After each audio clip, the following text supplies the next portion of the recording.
Hello, in this video I want to show you a few tips on how to preserve your battery lifetime on Motorola Edge 40 Pro.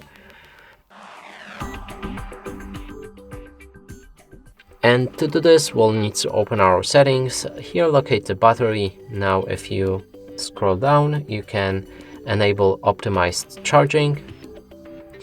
This will make your phone learn your charging patterns and keep your phone discharged and not fully charged all the time, so it will set your battery limit to 80, and this should improve your battery lifetime.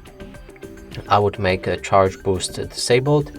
This damages battery at a long and reduces its lifespan.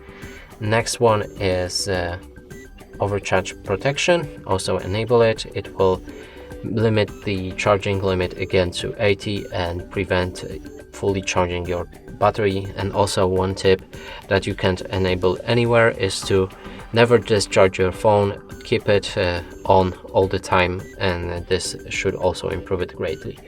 And that's it for this video. Hope you like it. Please consider subscribing to our channel, leave a like and a comment below.